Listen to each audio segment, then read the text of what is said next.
Okay, so this is a simple Chrome extension that I built using AI, and also it is being powered by a local AI model. It is not exactly a complicated app, it is just a Chrome extension that is able to correct a mistakes from an English sentence. For example, I'm going to copy this grammatically incorrect sentence, and then when I paste that into this area, I will get the correction immediately, and this was processed by a local AI model on my computer. So again, this is not exactly complex, but for me it is very useful because I don't have to manually navigate to Google Translate or using Grammarly, and it is a lot faster. And not to mention, given that this is a custom build, I can always add more features. I can make it more personal. Like in this case, I just added an option for me to turn that into something that feels more professional or casual. So this is just one among many things that you can do with a local AI model. So you can build a Chrome extension or an app that you can use internally within your organization, or maybe you can use it yourself,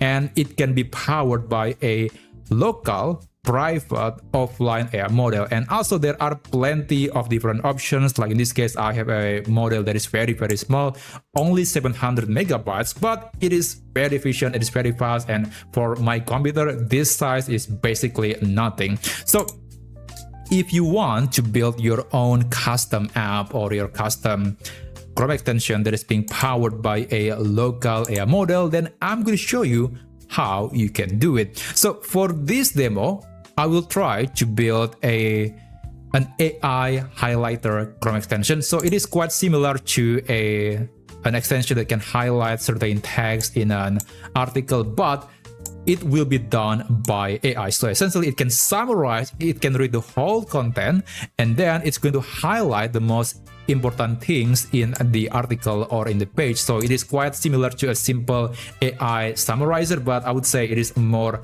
sophisticated, and I think it looks way prettier than just a simple bullet point. So I'm going to do that. I'm going to use that as a demo. And now the first thing that you need to do if you want to run a local AI model is using a tool like LM Studio. So this is a very popular app if you want to run some local large language models, and you can navigate to lmstudio.ai to download the setup, and then you can install LM Studio on your computer. There are other options other than LM Studio, but for most people, I do recommend to just use LM Studio because it has a really nice graphical user interface. Now, after that, you can open LM Studio on your computer, and I would assume that you don't have any model yet, so you can click this model search menu, and then you can start exploring models that you might want to use later. So there are plenty of different options from different companies, and they have different sizes, and also they have different specific use cases. Like there are some models that are designed to be very good at coding, some models are designed to be very good at math and science, some are very good for reading text from a picture, some are very good for audio and video understanding. So there are plenty of different options, so you might want to choose the one based on what you really need. And another consideration is, of course, choosing a model that can fit quite comfortably on your computer. But fortunately, in LM Studio, when you select, let's say, a model, it will give you a quick assessment or an estimation whether or not the model can fit nicely into your video memory or your system memory. So usually if you see this thumbs up icon, that means that the model that is the best level of compression of the model that you can run on your computer. You can choose something lower or higher than that depending on your capacity, but just pick the one that you think could run quite well on your PC. Now, after that, after you have downloaded the model, I think it is a good idea to just test the model, and you can navigate to the main screen, start a new chat, and then you can load the model, which in this case, let's say I will use Gemma 4 with 4 billion parameters, and this model will have 4 billion parameters, and it has the NV FP4. Okay, that's not very important, but basically that means the model is really fast. So I'm going to say something like, "Hi there." There you go. So I got an answer from AI. That is a good sign. So I'm going to eject the model. There is no need for running the model at the moment. Now, still in LM Studio, you want to navigate to developer, and then you want to enable the server. So make sure the server is running, and then open server settings, and then enable cross-origin resource sharing. This is very important if you want to make the extension or the app that you're building to be able to use the models from LM Studio. If you don't enable this, then you cannot use the models whatsoever in your app or extension. So make sure that it is enabled. Now, I think we have set up everything in LM Studio. Oh, I almost forgot. Perhaps the next thing that you might want to take a look is the settings for the model. Now, in this case, I'm going to use the Gemma 4 4 billion parameters, this one. And you might want to open settings, and then you want to adjust various things like maybe the context length, for example. I think for my case is very important. I don't want to set it to be, just 4,000 or 5,000 tokens for off context length, because it's going to be dealing with a very long article, a big piece of content. So I think I want to max out the context length for the model. But for you, I don't know, you could have a different need, and you might want to check different settings. So yeah, just make sure that you have applied the appropriate settings for the model based on what you need.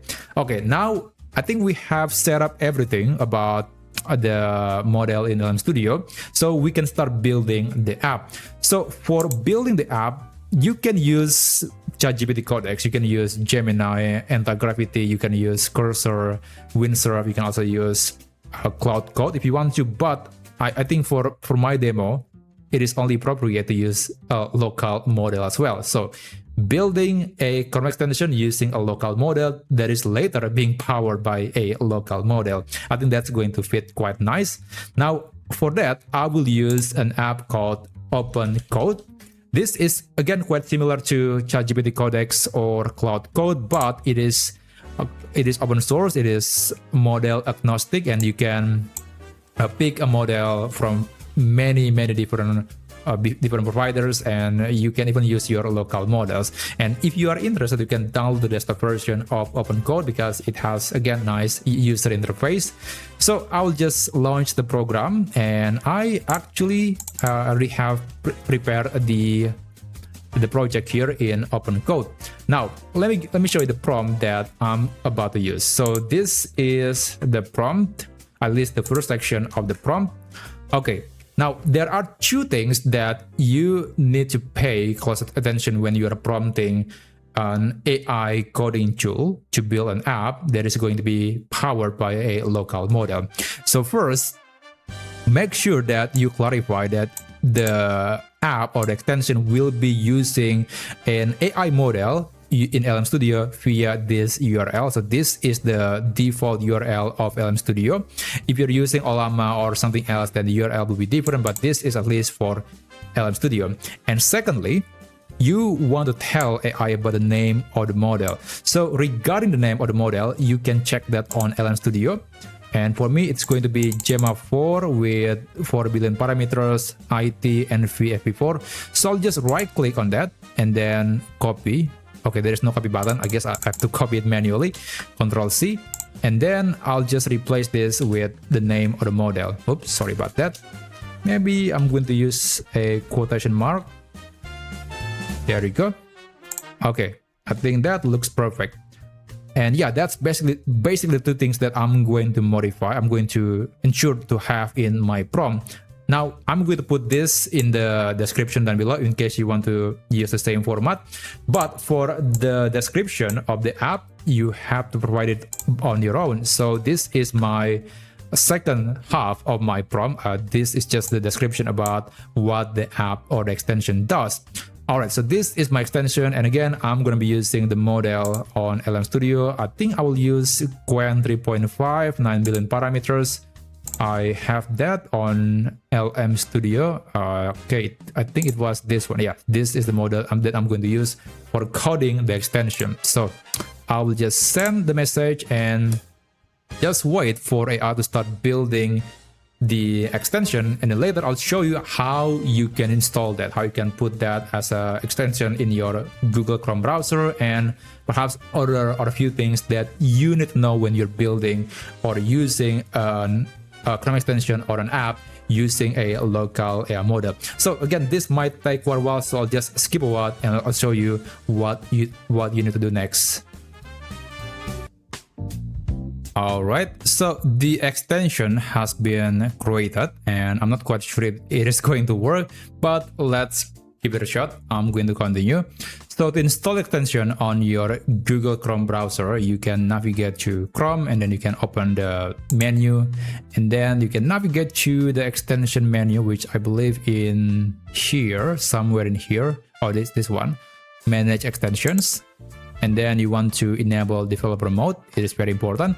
Click load unpack, and then you can select the location of your folder where you build the extension.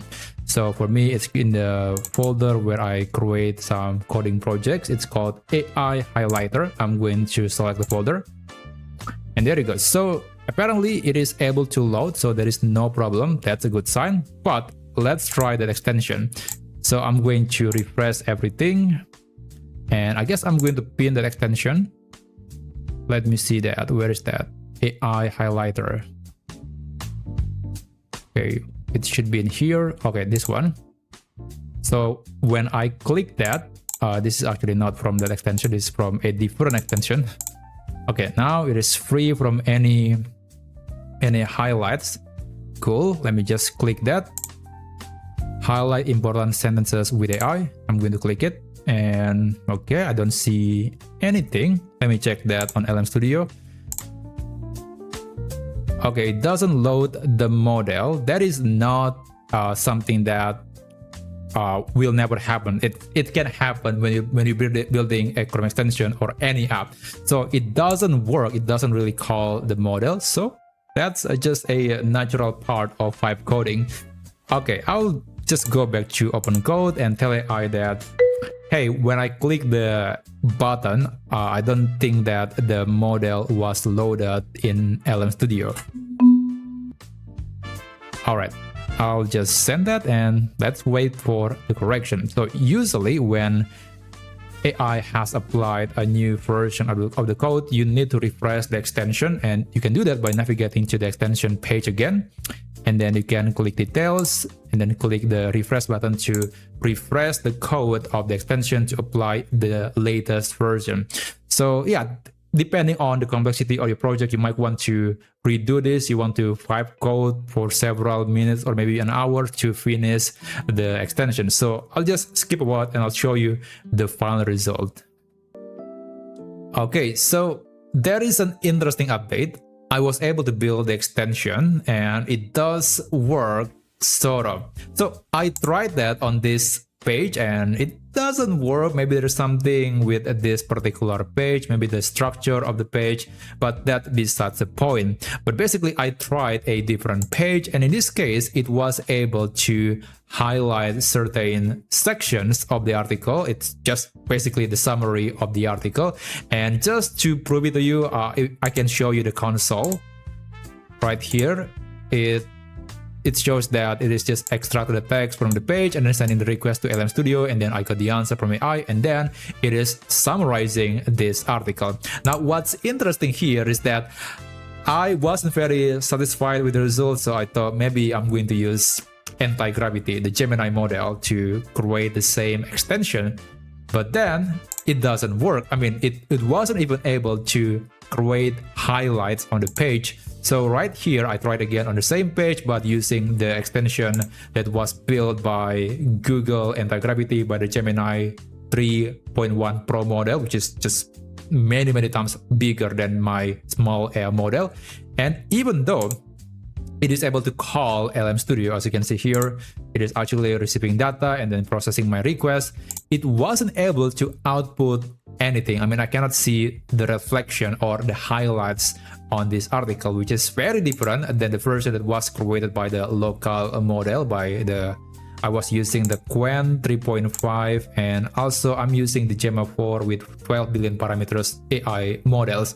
yeah, these AI models somehow can perform slightly better than the Gemini Pro model, at least for this particular demo, which is very interesting.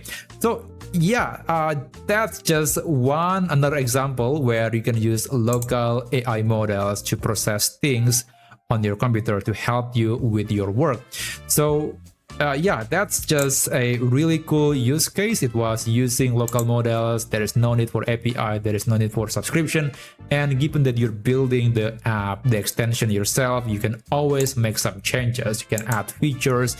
And maybe if you want to, you can publish the extension to Chrome Web Store, although that is optional. I think you can definitely just use the tool yourself, because sometimes there are some unique problems that are not shared to anyone else, and you can just use the extension yourself. So that's just one legitimate use case of building your own extension that is being powered by local AI models. So if you learned something from this video and you want to know some other cool use cases and AI tutorials, then you can subscribe to this channel, and I'll see you on my future videos. I wish you a great day ahead.